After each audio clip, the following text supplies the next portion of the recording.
Good morning, dads. Thank you so much for jumping in today, or as most people do, catch this video later. It is Monday, January 27th, the last week in January 2025. What did you accomplish this month? And what are you looking forward to next month? Put it in the comments. Let me hear it. Today, I'm talking with Brian Barnicle. Let me just say, I actually met Brian through the group passively. We were at an event. He came back to the house. I had a long conversation with Brian, and I don't want to, spill what we're going to talk about today, but it is something unique, something amazing, and something that is so needed in this world that I really do think this is going to be the future. So I'll let him talk a little bit more about it. I do want to talk about some events coming up. There is only like 9 more tickets left to the Dogman movie theater rental, which is awesome. Thank you so much, Bennett, for setting that up and all the events, man. You really do work hard on that. And I want to say on behalf of all dads, thank you so much for putting the time in to make these events happen. This Friday sold out, unfortunately, is the dibs. That I was told not to say dibs anymore because it sounds like chocolate dibs. But anyway, Dad's Business Mastermind is this Friday. Expect a lot to come out of that. A lot of, and I'm attending. This will be my first one, and I'm really looking forward to kind of figure it out. If you can't tell by my voice, I'm slightly sick. I did some traveling last week on an airplane, and I think I got one of those airplane colds. I don't know what's going on, but it's nasally, it's coffee, it's daddy. So anyway, on my show today, we have the man, the myth, the legend, Brian Barnicle, with amazing photographer, by the way. And when we talk about some of his stuff, you're going to see some of his stuff. If you haven't looked at he's an absolute artist. The way he composes everything and the way he kind of like really speaks to the emotion of the image, and he really captures all of that. Brian, welcome to the show, my man. Hey, Glenn, thanks for having me. Good to be here. It's weird because you've been to my house and we hung out and we talked about a few things that and then you really got my interest on that. One of those topics. So, but first things first. How did you discover that that's a business? So, I saw a post from Brian Waddell on the Friends and Neighbors of West Hartford group when my baby was at about 2 weeks from being born, and it was just exactly what I was looking for because I had just moved from the West Coast and didn't really have a network or community out here, and I was trying to be more conscious about who I made friends with, and finding a group that was both business minded and parenting focused was, couldn't have been better. And my camera just froze. So if you can expand a little bit more on that while I do my fix. Yeah. So when I first joined the group, there's only about 23 people in it, and I went to the first meeting and actually got to talk with I think it was a steak dinner, and got to talk with Brian and this guy Ryan Hurlbert, who's good friends with Brian, who helped found the group, and they were just talking about how no one who works a 9 to 5 can really comprehend the mindset and struggle that it takes to handle all the different aspects of your business on top of being a present father. And it's just the advice from this group has been invaluable for the first years of her life, because one of the great quotes was, in the early years, it's about quantity of time, and in the later years, it's about quality of time. And my number one focus has been spending as many hours as I can with my daughter, because she's going to be 3 this May, and it's going fast. It's wild. And let me tell you, it accelerates. Yeah. You know how Facebook will give you that like little like memory thing.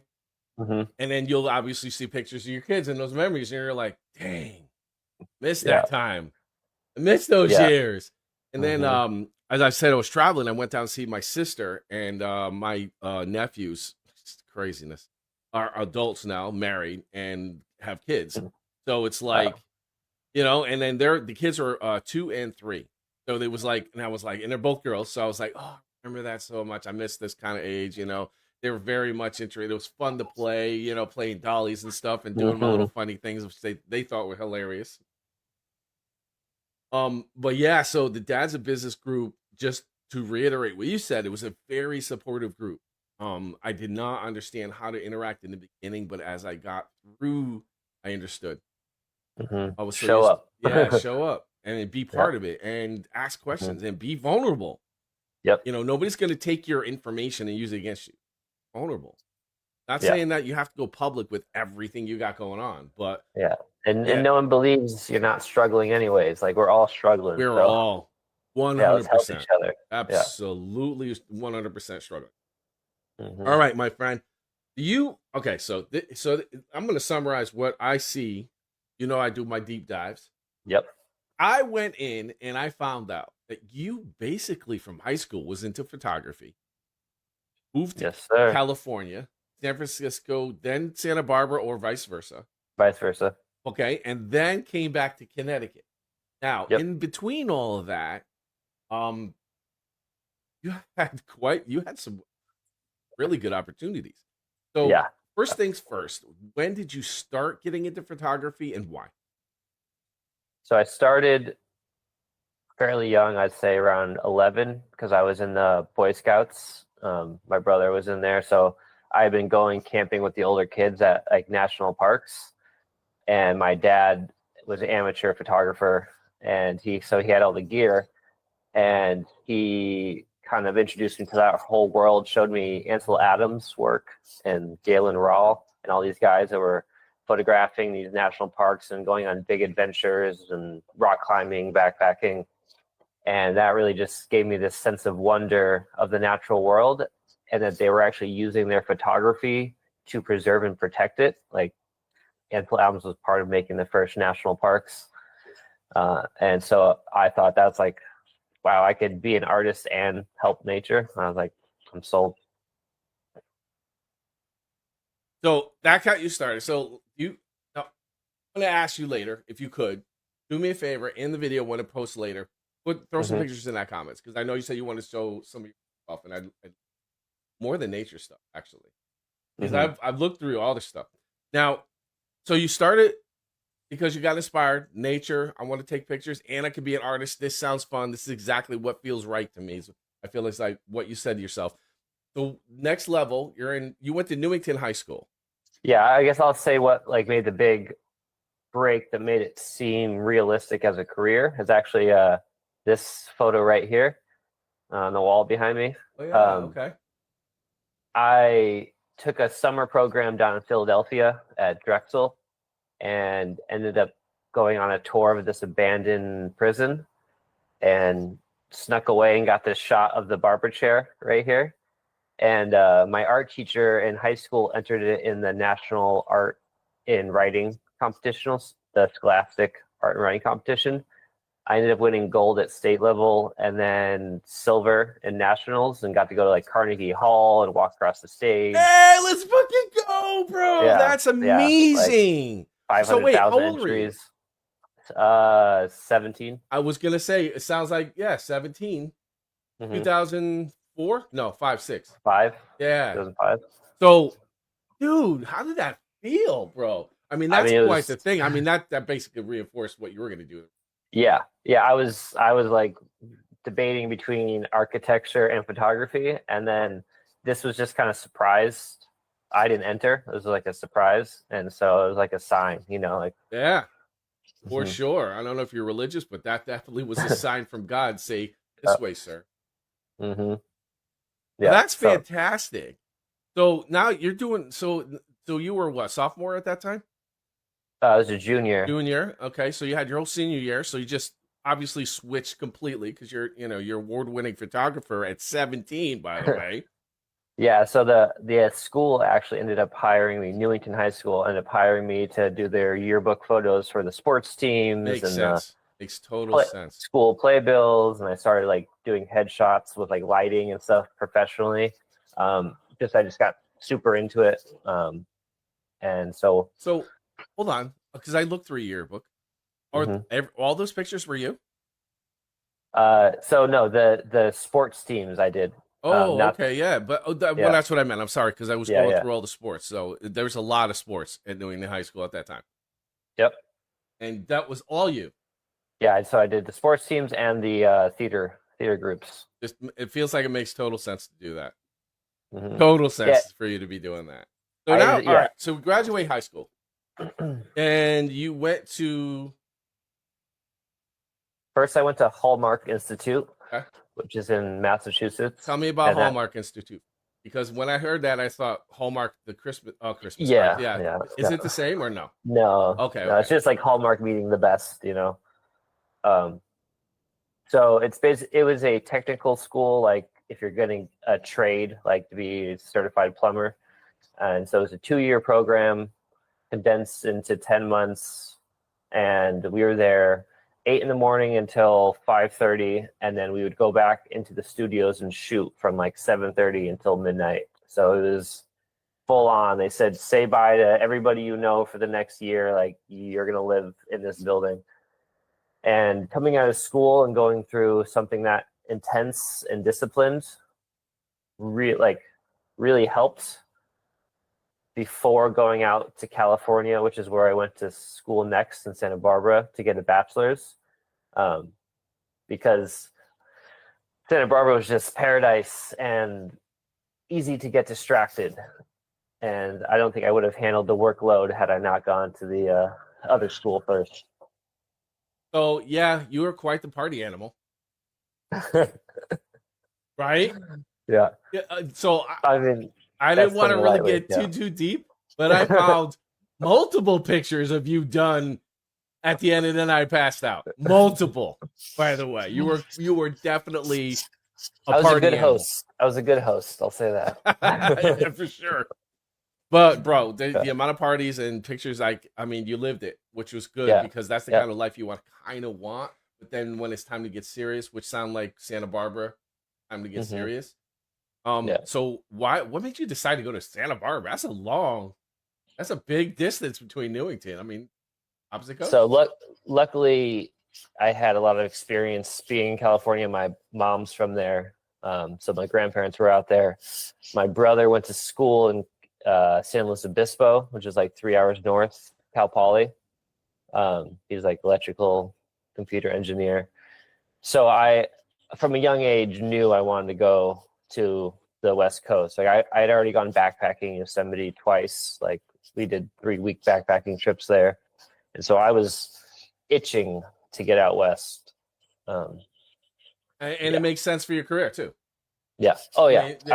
I wanted. By that time, I was into like music and rock and roll, and so I wanted to be in Rolling Stone, and going on tours with bands, and I We're know. not yet, not yet. No, we're gonna talk. Yeah, We gotta get there. We gotta get there. yeah. Because I do want to talk about. Guys, thanks for jumping in. I see 4 viewers. Jump in the comments. You have a question for myself, Ryan?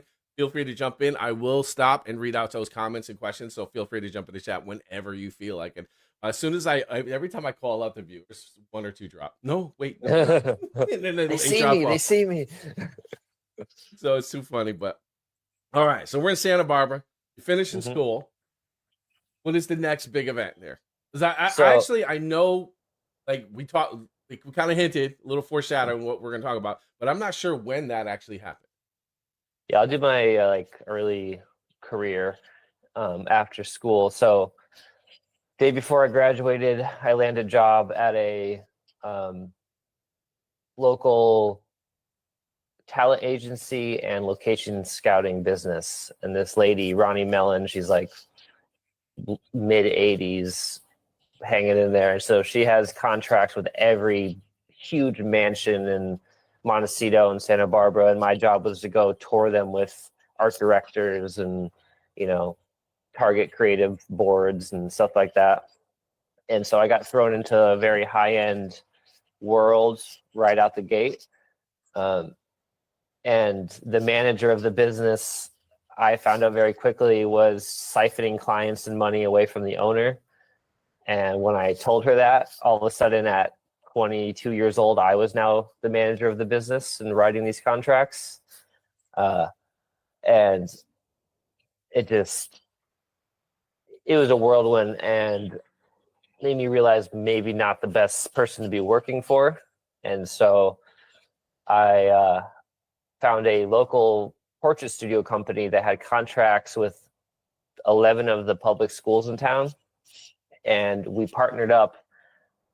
They just bought the business and had a photographer they hired who didn't really know what they were doing, and so they made me the studio lead, and we like had a shared business contract. And so 1 year, or that was 2 years after graduating, I was now running a portrait studio, doing all the actual yearbook headshots, sports teams, 10,000 kids a year.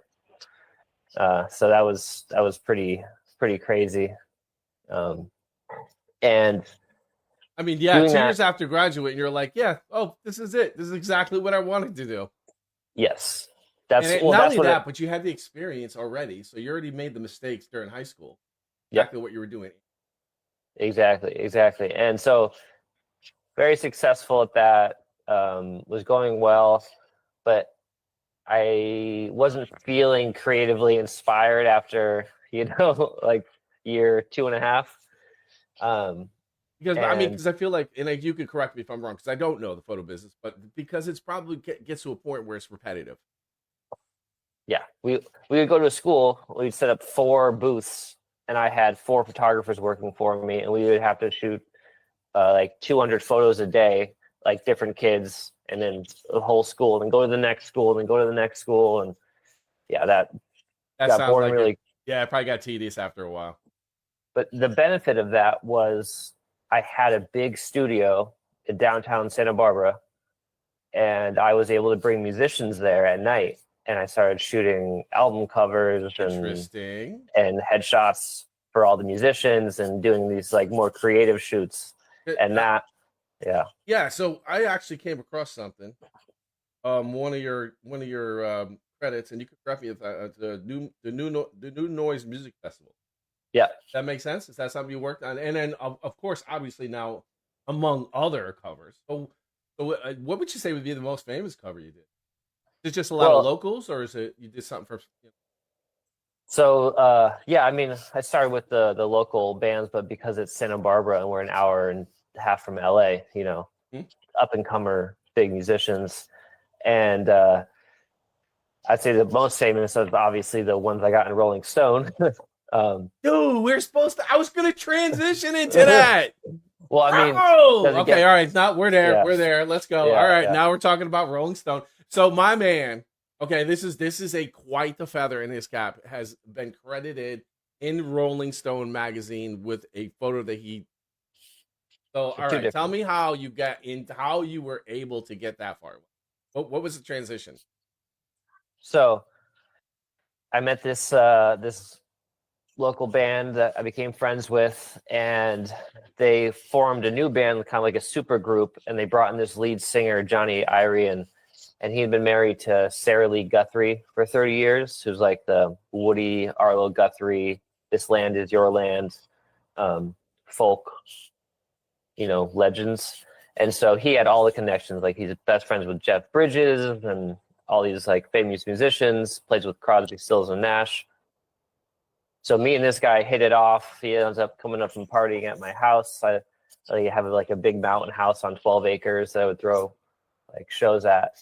And we started talking about an album cover, and I came up with this concept of a shot of them in the ocean, like after the sun sets, kind of sinking. And their band's name is US Elevator. And they were it's supposed to be metaphoric for kind of where our economy was at the time, sinking. And so we did that shot, and the album ends up getting a lot of recognition, and the photo gets published in Magnet magazine in England, which is like the Rolling Stone of England. It gets published in like a few other magazines, and then all of a sudden he gets like a album review in Rolling Stone, and there's my picture and like lifelong dream. How did that feel? Surreal. Yeah.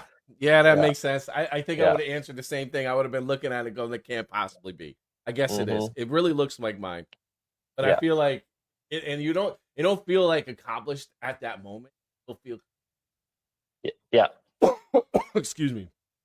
So that yeah. must have been an amazing feeling. This was like 10 years ago. The first one got in, and Wait, you so got a like, second one in too? yeah, actually, I like did not know that. I know we talked two about the first one. 2 months ago. Dude, and it was recent. Let's fucking go, bro. Tell me about that one. Same musician. Same. Okay. So Well, obviously he loves your stuff. yeah, so he lives in the Berkshires. He has a house in the Berkshires, and he also used to live in Santa Barbara. And so when I moved back east, he's like, "You're on the East Coast now? Come on, come hang out." Yeah, okay, And because it's like right there. yeah, so I've actually done 5 album cover shoots for him. But two, this most recent one, they just took a portrait I did of him because it was a solo album, and that got in Rolling Stone. Bro, dude, so, there's very it's when you're a photographer, it's hard to break through. Oh You yeah, now listen now, everybody out there, this shit did not just fall in his lap. He worked at it. He made his way through. He did the fuck ups. It's like everybody else did. I like to use the Rocky thing, and nothing hits harder than life.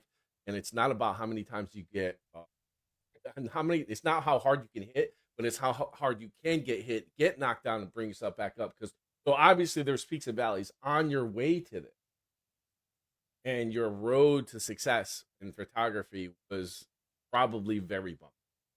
oh yeah, and like you said, the New Noise Festival.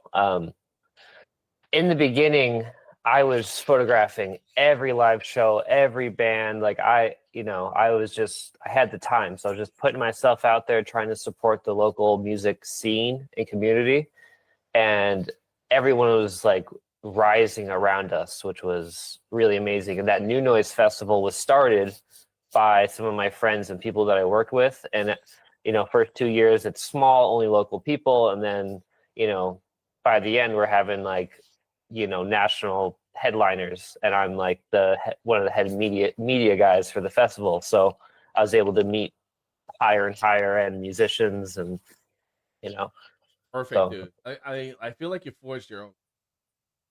we all did together. Like everyone, I just went out to LA and photographed my friend's wedding in Hollywood, and he was a roommate for a while, a musician, and we had a singular vision from the beginning. And it's like you find that right group, kind of like this group has that same energy. I was going to transition to that because you're 100% right. Because when you Hmm work as a team and you grab everybody else's belt on your way up, everybody rises. Brian Yes, says this a lot, and I love this phrase. High tide rises all ships, yes. and he's 100% right.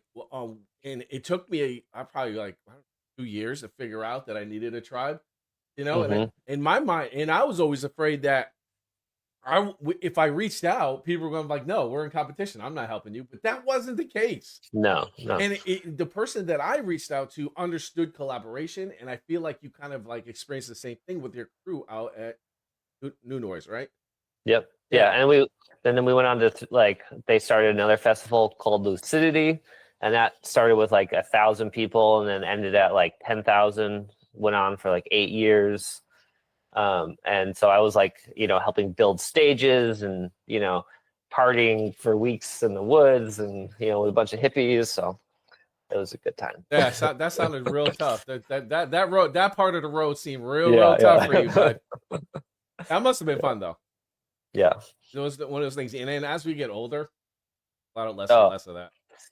so yeah, so glad I have those memories for Yeah, sure. for sure. Now, I want to talk about the soil because now I want to transition. You're a photographer. I recognize that immediately. I look at you, like your lighting and everything, the mood.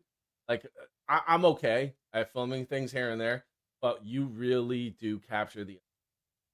I can Hmm see it. But there's another passion you have. Yes. Tell me So, about that. so I this kind of kicks off at where I was with the school studio, the portraits in Santa Barbara. I had been doing that. It was coming up on year 3, and I was just burnt out. I was having disagreements with the co-owner. He was this also 80-year-old dude from South Africa, and he had a habit of making the children cry at the elementary school if they weren't in line straight enough. uh, and so I was just saying, like, I was getting away from my original goal of connecting with nature and using photography to benefit nature, and I wanted to get back to that. And my buddy is like, well, if you want to connect with nature, I have an opportunity for you to go run a farm off grid in the middle of the woods if you just want something completely different. And I just said, let's do it. And I ended up moving up north to the Sierra mountain range area and working on a legal weed farm. And because I had the experience of managing the studio and a crew of people, he put me in charge of the whole farm. I had only had basic backyard gardening experience. Like, my dad was an avid gardener. We had old ladies that would come tour our garden in the backyard. But actually being in charge of like a business that's a farm and learning the science behind growing and pH of the water and the micronutrients in the soil and the bacteria and the fungi, like, it just blew my mind how much we don't know about how plants work. And I, just being in the cycle with the sun and only caring about the plants, like, and getting away from the kind of wild LA scene, kind of reset my life on a healthier trajectory. And I just got obsessed with growing things. And I can kind of tell, how that evolved from there. But it definitely, the weed farm was a key shift in my life. And I sense this patch because we did an event for Dads of Business, which I think it was Happy's. Yep. And then we came back to the house and we started talking about it. And I kept thinking about it for the next few days because didn't occur to me all the things that happened within the soil. I think, hey, soil is either rich, it can grow stuff, or it's not, and it doesn't. But Yeah. you're saying to me, what you said to me that night is like, well, hold on, that can be fixed. But you have to think about this and have to think. So tell me, I want you to sort of talk about like what you were kind of saying to me that day or that night rather when Yeah. we were hanging out. Like, what do you mean? Like, I mean, besides pH, Yeah. there's some more.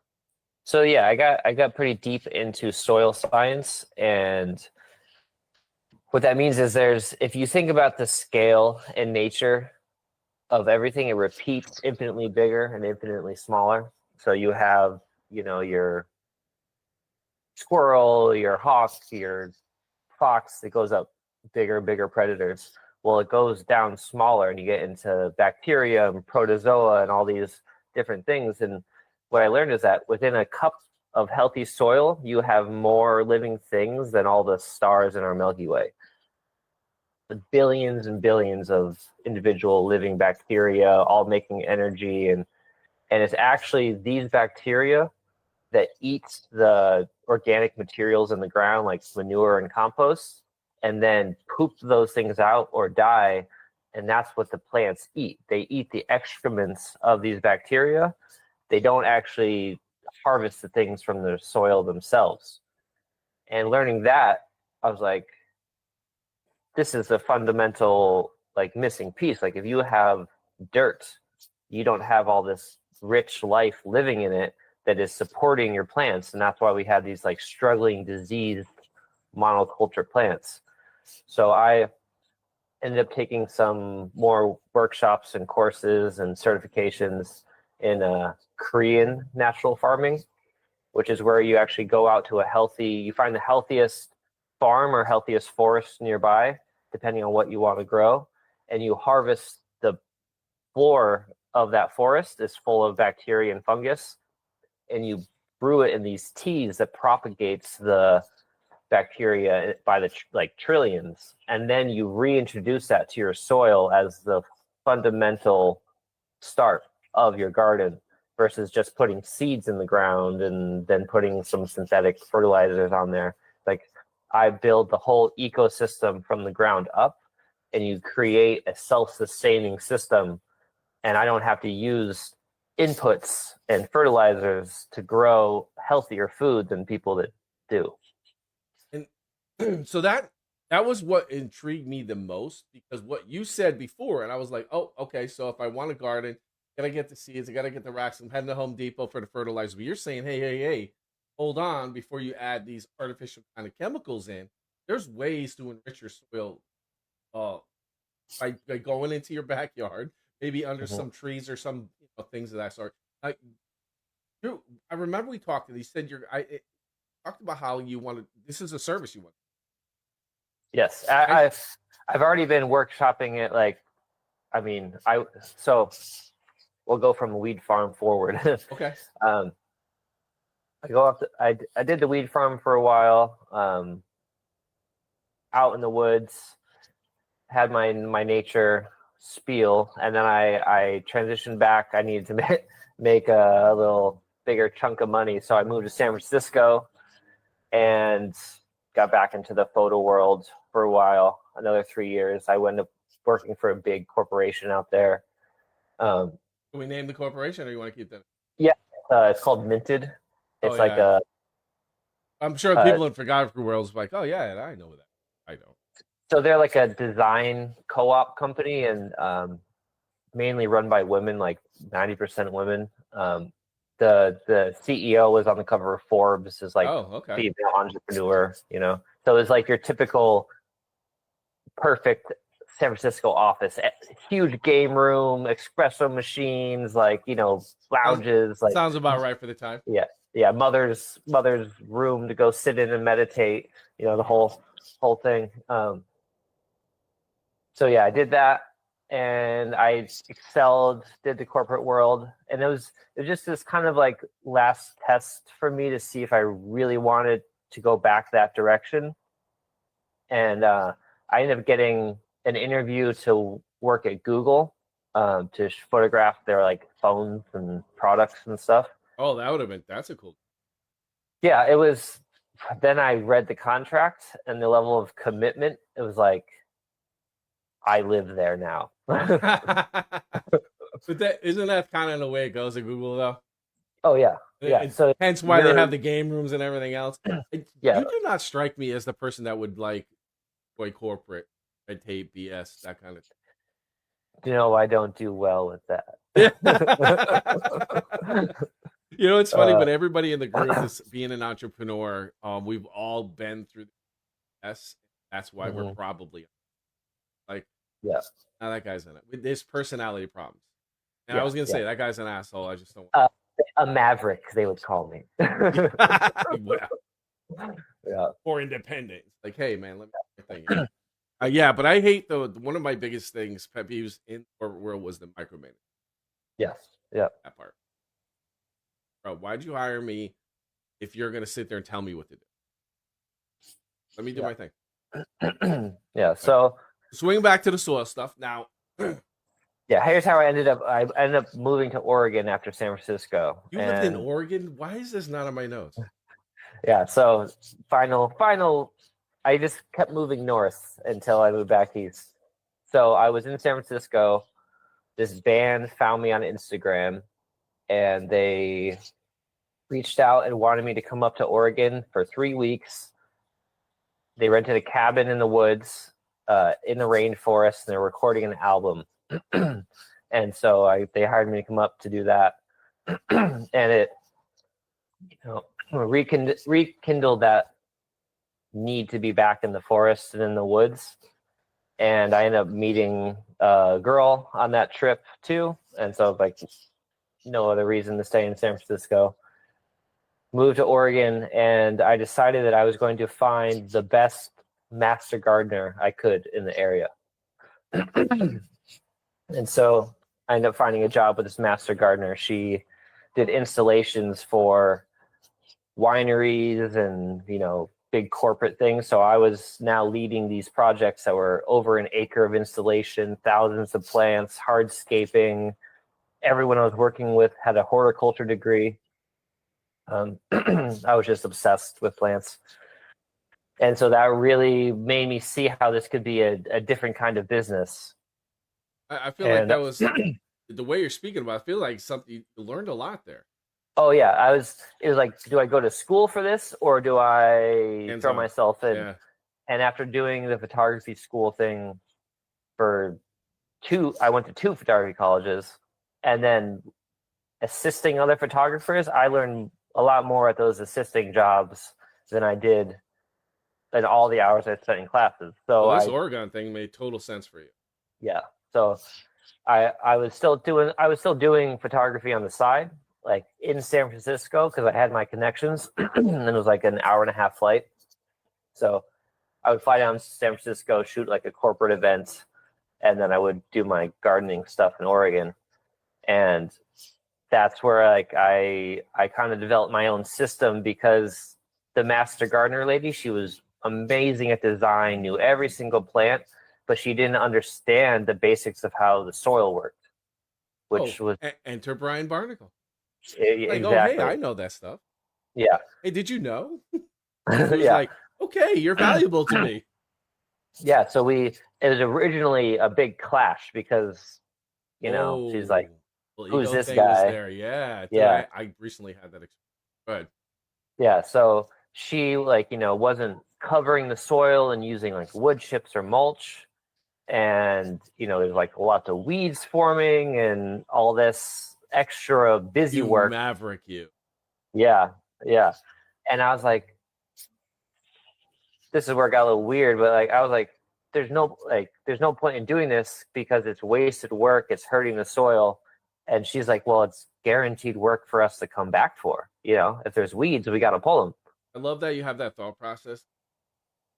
Oh, I used to have a subscription, but you still, Exactly. And I was like, there's endless things we could do to improve their yard. It doesn't have to be this menial busy work. We just have to teach the client why we're doing what we're doing. But she's older and more in her ways, and so I started taking on my own clients, and I was like converting people's front yards from grass into like mini food forests, where oh, love that. yeah, where like we had 20 different edible plants in their front yard that were producing all year round, and it's Portland, so the weather was pretty even keel. And after like every single person I talked to about that, like I could see their eyes light up, you know and it just made sense. It's like, why we have a front yard and a backyard, and in the US we put more fertilizer on our lawns than we do on all of our agricultural crops combined. Yeah, yeah, that makes sense. And I don't know how good it is. You know what I mean? The only thing I put on It's my not. lawn was grub control, but not because I was worried about the environment. More, I was just Yeah, about it's all I did was grub control. and in New England, people don't realize that they've gotten so good at taking care of their yards and keeping them green. Like, that is a hard thing to do. It's a monocropped single crop that you have to redo and take care of every year. So like, if you can handle that, you can grow food. It's like, it's not that big of a leap. Mentally it's bigger of a leap. And and I call it the Johnny Appleseed kind of theory. It's not really because and I told you this story. I um I always thought in my head, and I tried to grow as much when I had my house. I tried to grow as much food in my house without sacrificing the entire lawn. So I had the blackberries, the white raspberries, Mm. regular raspberries, blueberries, tomatoes in the back, and all that stuff. When I was up in Vermont, walking back on the trail that everybody walks, I told you this, the golden delicious apple tree, and the coolest I- thing was watching my kids those, and in my head I was like, it, I hesitated. I'm like, well, no, because we don't know. Yeah, why not? And then right, I grabbed right. one and I was like, yo, let's eat them. I mean, Yeah, we're we're here, so disconnected from what makes us human. 100%. And when you started talking about making sure that at least a portion of your property should be growing some kind of food.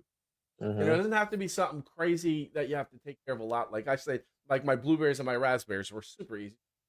Have Yeah, fun. You know what I mean? Yeah.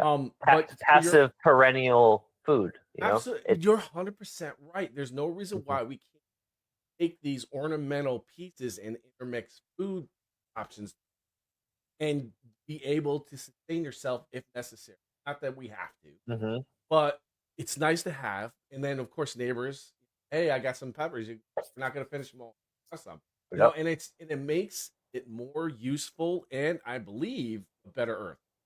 Uh, Oh yeah, yeah. I mean, this year I traded a basket of fruit and vegetables I grew for like 50 pounds of venison from um, love it. this guy. So it's just like I've been, eating meat for free for the whole family for months.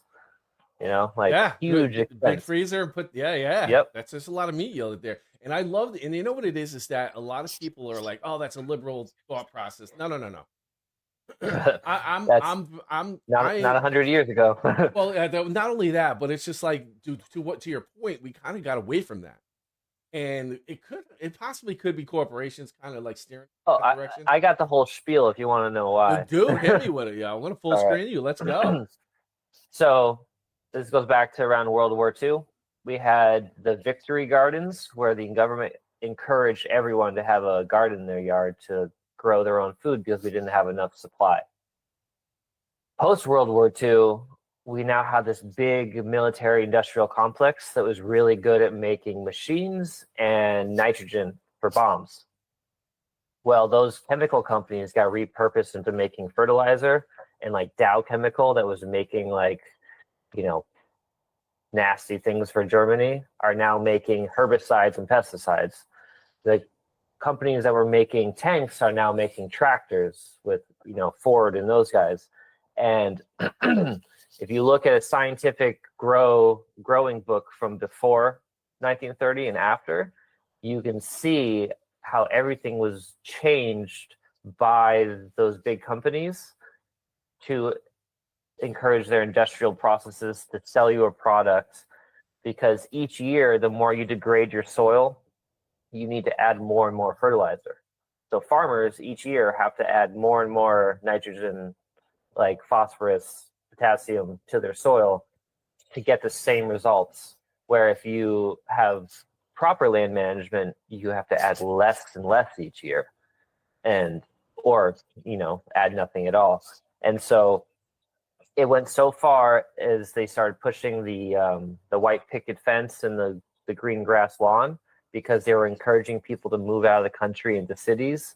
But they were like, here's your piece of lawn, so you still feel like you have an open space, like you're in the country. And that's when the first supermarket started.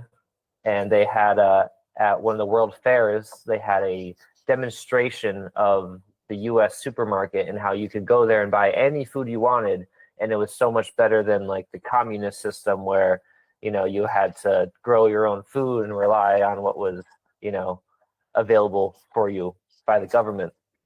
And so it was just like it was part of a political agenda to push the American dream and to produce like more workers in the cities and get people off farms, and to keep the military complex making money. And it's you can even see the funding that they started putting into colleges. Most of the universities that teach agriculture, most of their money comes from these big nutrient providers. And so, I mean, conflict of interest, I don't know. 100%.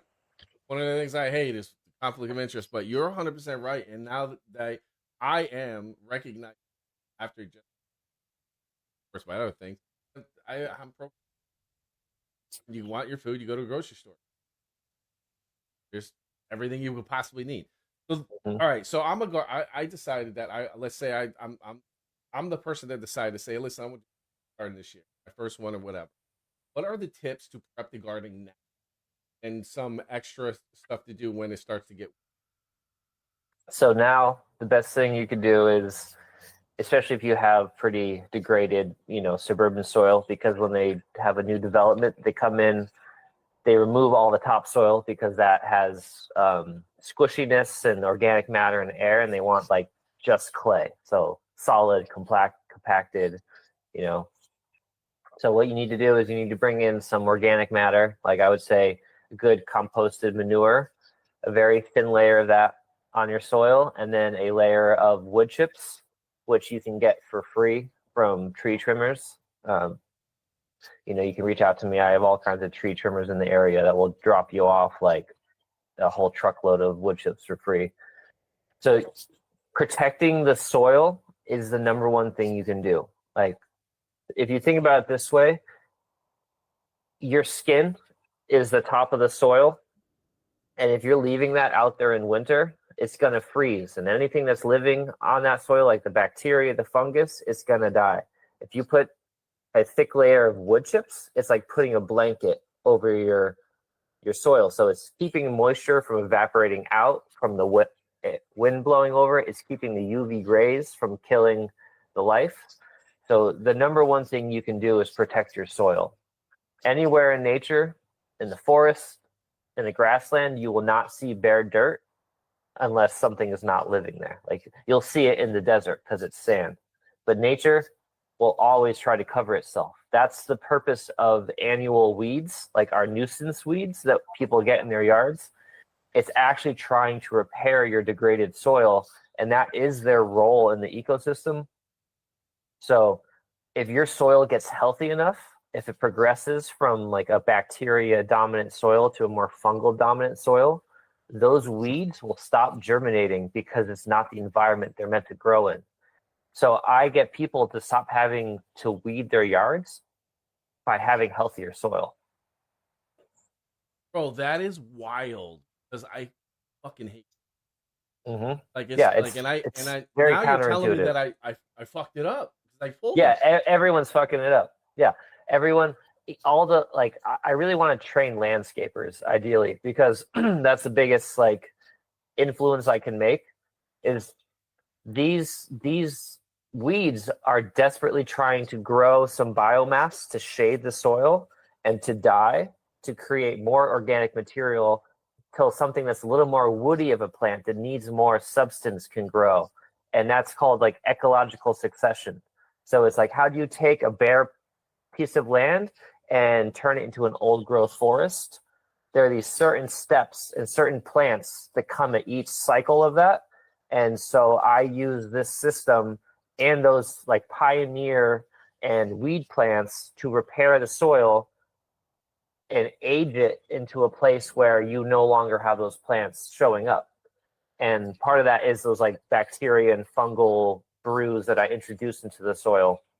Because a forest, like let's say like dense New England forest, has a 500 to 1 fungal to bacteria ratio.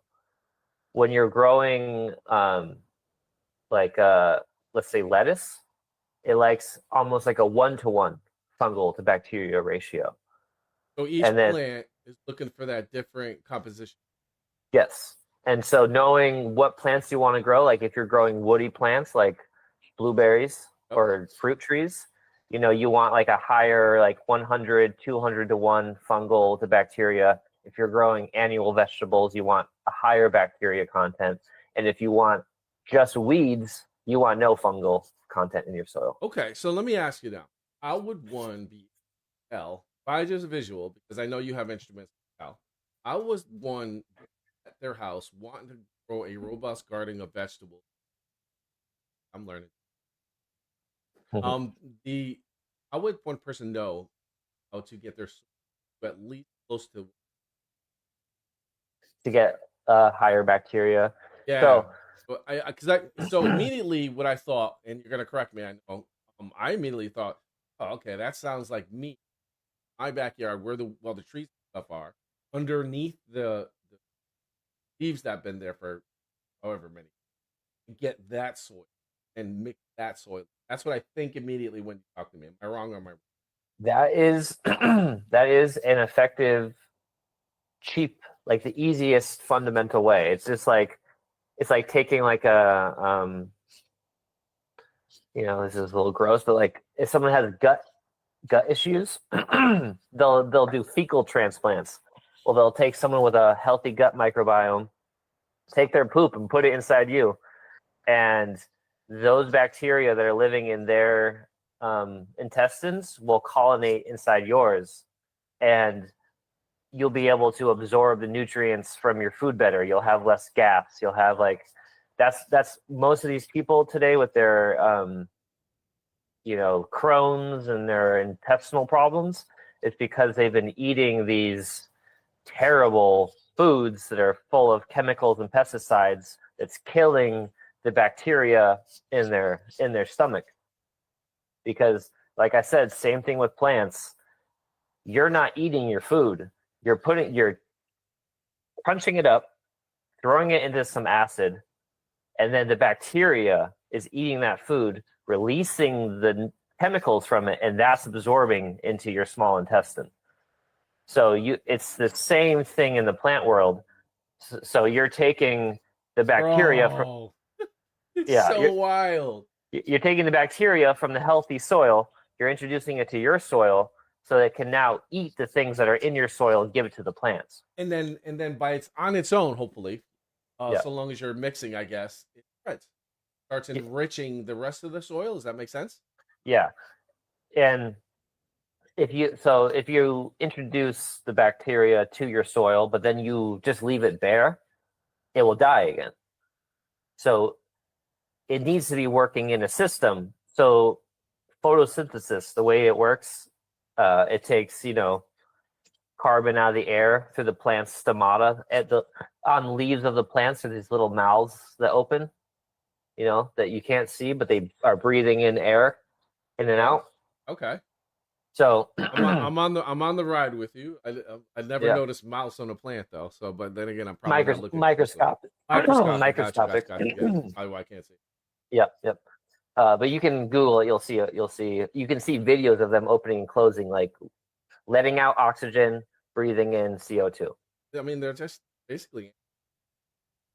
Yep, animals that can't run away. Yeah.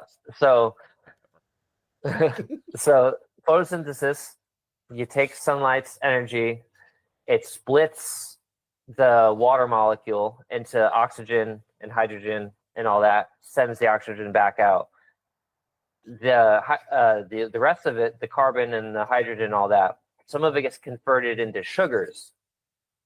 And that's how the plant feeds itself. And it sends half of those sugars into the soil, into the ground, and feeds those plants to the sugars to the bacteria. So you know how if you're brewing, let's say, beer, you have yeast and bacteria that eat the sugars to create alcohol? Well, I mean, the same system almost. Same system, but the plant is making the sugars through photosynthesis to feed the soil microbes. And then the soil microbes propagate more, eat more of that organic material, and then feed it back to the plant. All right. So, yeah, you just blew my mind on that. They're so technical. So, like, for a layman who is not going to study that as much, how can I take my garden in the backyard? So, the basic Korean natural farming, that's what because you mentioned that earlier a little bit. Yeah. So that's like making a bacteria and fungal brew and then putting it back into your yard. So in a liquid form, we want to kind of do that out in the sun. So that, how you said you go under the tree and you grab that bit of soil? Yeah. You take that, you put it in a big tea bag. I use like paint strainer bags from Home Depot. Oh, okay. That makes sense. And then you need a sugar source because you're trying to feed the fungus and the bacteria to make it grow. And then you think like just regular sugar off the cabinet, or? So I do a combo. I do a brown, like a raw brown sugar, because you don't want bleached sugar, obviously. I remember you saying that. And then I grab a more complex sugar, which is a carbohydrate. And so I take a potato. I take a bunch of potatoes. I boil them down and I mash them up, and I put that in the bag too. And then that combo of like sugar and potato, and then I add you add a little sea salt because it has all the micro minerals and nutrients, and you just put that in water. How long?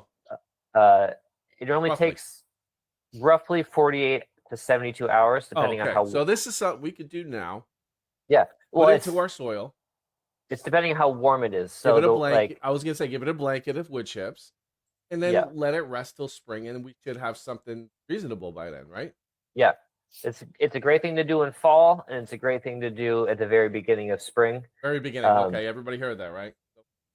Brew now, apply later. yeah, and there's all kinds of YouTube tutorials. It's like the most affordable, straightforward way, because you can buy bacteria in bottles Yes, I saw that, online, but it's better to use native ones adapted to your region because they will survive and it's cheaper. and it's cheaper. And it's cheaper. Yeah, it's just a little bit Yeah. of your time. So this is a service that you're going to be offering. Yep. I've already last year been doing it with some of the dads in business and like local family and friends. I Like think I think this is going to be amazing business. I've never heard of anything like this. I think that from a marketing standpoint, I think there needs to be a little bit of education, and I think that me and you are working on your page pretty soon. mhm. So Yep. I think that we Yeah. can educate how the science works exactly a bit about. I think this is going to be something that's going to be very much appreciated from gardeners. I think some may already know, but their thought process go to Home Depot, ever where you're saying, Mhm. "Hey, you do that. Let's get some stuff that's native, natural, Well, and yeah, not put the obviously they chemicals." want you to go and buy stuff, Yeah, They're yeah. like, So, and then this is yeah, the freeway. Yeah. yeah, Um. yeah. I've been using my like photography and videography skills for the last 4 years, filming all of this, and I'm creating like PDFs, and I'm going to be doing like video tutorials Love it. because, like you said, education is the hugest part, Has to be and because and I've otherwise, been doing it one on one, and every single person's been hooked.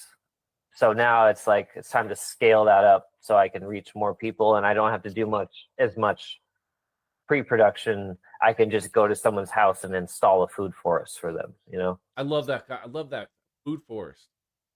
Love that. And like I said, I'm big on the Johnny Appleseed. Like as long as Uh, everybody's growing food, we're all going to be able to eat. I was actually in my first grade play. I played Johnny Appleseed. Yeah, You're just destined for this stuff. I know. I It's know. just It's like it was hilarious. like everything was just calling your name. Brian, thank you so much for joining today. It's a cool conversation. I like Yeah. this stuff. I mean, like when you were at my house after the event, we were talking about it. I really started geeking out, and that was Yeah. fantastic. Taking the time out today, talk to the dads in business. Um, so we, you know what I didn't have to do. Yep. So what? Tell me how you like balance that because your wife seems your wife, right? We're not married Okay, yet. but your girlfriend, right? So, but Yeah. seems really supportive of what you're doing. And I've met Yeah. her at a couple of events, and I love having the conversation. Just she absolutely adores you, and it's something that I don't want to say I wish I had because I don't. This is like I didn't have that. I act, Mm-hmm. but how does she like? How do you guys balance? It's been rough balancing because we're both entrepreneurs. She has the spa in West Hartford, Victorian Day Spa, that she took over from her mom. Um, Oh, so right? she's from here. Yeah, we actually went to Newington High School together, Oh, nice. but she was like way out of my league. Didn't know I existed. Uh, and I'm not then gonna say no to that. yeah, Really, really pretty. and so I was in Oregon, and we were like we were Facebook friends, but we like never talked or interacted. And she saw a picture of me in some hot spring in Oregon, and she's like, "I love hot springs." That was And it. yeah, That so was a I was connection. like, Oh, me too. Pretty girl. I'll fly you out. Come on. uh, but yeah, so we were only dating for 6 months before she got pregnant, and so moving out here back to Connecticut, I had my whole network out west. You know, she's taking over her mom's business at the same time that she's about to have a child. So it's been pure chaos. And obviously I'm big into health, and she's a registered dietitian. Oh, so So that works out. yeah, so we align on all these things, but we also like didn't get the COVID shots, and so now we can't put our kid in any kind of daycare. Still, Oh yeah, like still. yeah, she's not vaccinated, so we're not allowed That's anywhere. ridiculous. Yeah, because there's so many. I didn't take the shot either. Not that I Yeah. listen. I believe in freedom. If you want to take the shot, I'm not gonna shit on you for it. If Hmm. from what it seemed to me, and I think maybe you probably align with this, but it seemed kind of suspicious, and it's just it that I don't want in my body. Yeah, I'm not at high risk. I'm a healthy person. I would rather fight something natural in the environment than something I'm introducing to my environment. Um, That was the wild stuff, bro. yeah, You being no, in California too? Were you in yeah. California at that time? I was in Oregon, Oh, you're in Oregon still. Same but deal. still, Yeah. yeah, Hmm? yeah, yeah. Oregon. I mean, I am. I'm not like your typical political leaning. Like I don't Same. believe in either side. I think they're both idiots. So Yeah, yeah. you They're all. This yeah. is what I always say because I'm unaffiliated. I'm not affiliated. I'm not 100% conservative. So for example, I believe in freedom of choice, but I also believe in socialized medicine. A person should not make financial decisions when they need to see a Hmm. doctor. That's Yeah. so I'm Common sense stuff. common sense stuff. There you go. Yeah, That's really all we're asking for. You know what I yeah, mean?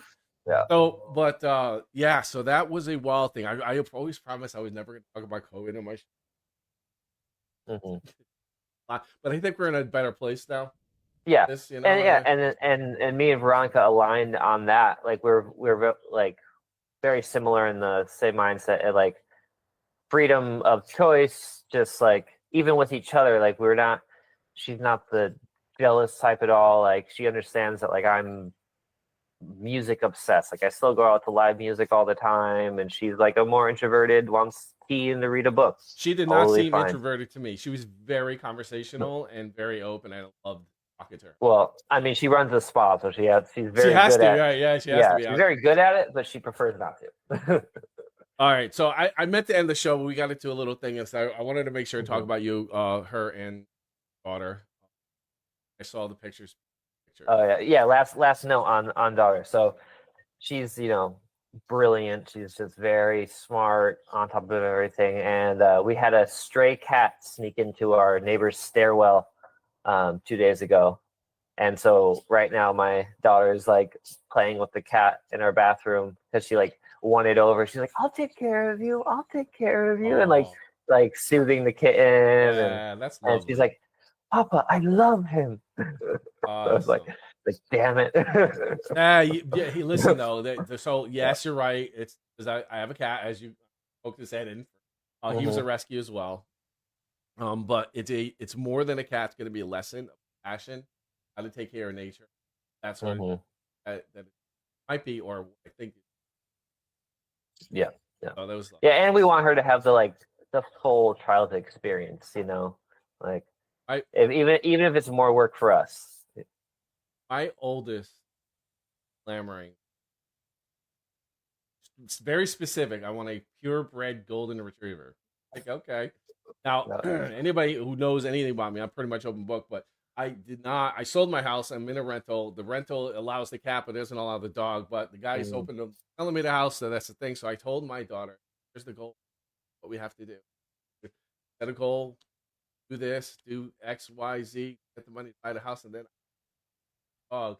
But at this time, just like you said, you want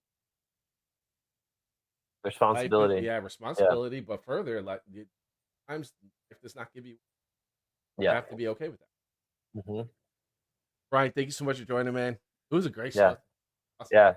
I can't Goodness. wait to Thanks for having break me. this up into clips because, like, the soil stuff that you talked about, I think this is going to be massive. People trying to Hmm. grow their own food because food outrageous at this point. Yeah. Because before, on a mass scale, it was a little cheaper to buy the food rather than grow Yeah. it. Yeah. But now I But think that shifted. well, yeah. I mean, Ryan from the Dads in Business, who I install the food for, he's like, there's actually an ROI on this. Like No he was, way. yeah, like he was sending me pictures of his daughter with a bag, like a grocery bag full of peaches. Like, let's just go, and bro. like blueberries. Like that's like the most rewarding thing is like when he's trying to get his kids to connect with food and eat better, and then he's like my kids want to go check on the garden every day when they get home. Like that's Nice. what I do it for. See, You know, dads, families, that's it. Brian Barnicle is the guy. Sorry, I got to point this way. Brian Barnicle is the guy to do that. This is like I can't wait to have more conversation. I can't wait to start this. Get you, online looking, going and teaching, and getting people eating healthier because the goal in a. I'm thinking, awesome, dude, you were the best, bro. I said thank you like 3. But we keep going off. It was just like that conversation we had at the house, Yeah, it's like the next thing and the next thing. Oh, and then this connects. I didn't even talk about my Fiji super yacht trip. Wait, no. Okay. So listen, man. So the Fiji super yacht trip was awesome. He did amazing photography. However, this goal you have now, this is all I think about. So much bigger, and it's gonna have so much of a bigger impact, Heidi. You're gonna help them. Oh, last note on this. Sure. So I've been working with a lot of nonprofits and land conservancies this last couple of months. Like I've been going to their meetings, like joining with the board directors. There's this one in called Tap Rock Ridge Land Conservancy, and they just merged 3 smaller ones into a big one, and they protect West Hartford, Bloomfield, and Granby, and maybe Simsbury too. But they have 640 acres that they're responsible for, and some farms and stuff like that. And they want me to start leading their work days and removing invasive plants. And what I'm going to be doing on their properties is installing edible foraging hiking trails. So native plants that you can go and harvest and eat and take home and teach your kids about, like, this is where food actually comes from, like in the woods right here. This is how cultures have been doing it for tens of thousands of years, and we got so far away from that. So I'm going to be posting in the group looking for volunteer days, like bring your kids out, like rip out some plants. Like it'll be, super local, fun time. Make a connection with Bennett. That's the person for that, because he'll be able to, he's really good at creating and organizing events. So that is a over one. Yep. Because I've done that a couple times. It's like, hey, it's too much, man. Let me just focus here. But he's a great guy. Like exactly what I think. Connect with him. He'll get that going, and I love the idea. Awesome. Brian, again for the 4th time. Because I do have to go.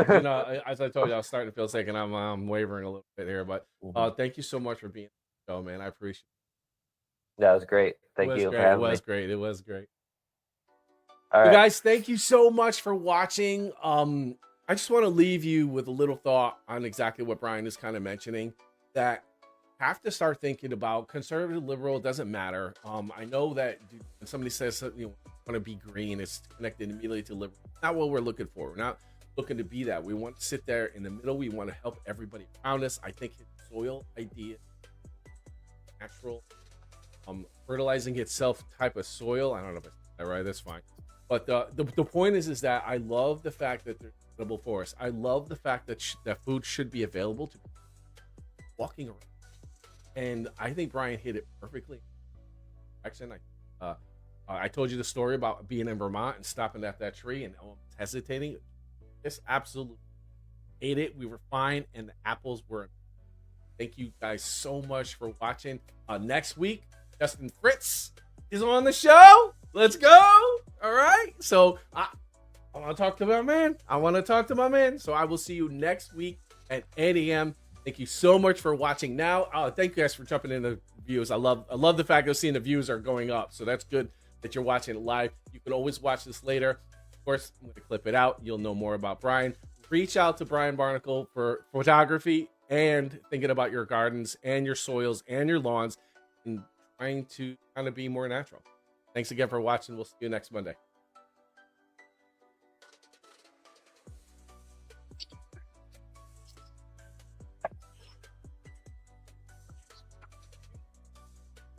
All right, later.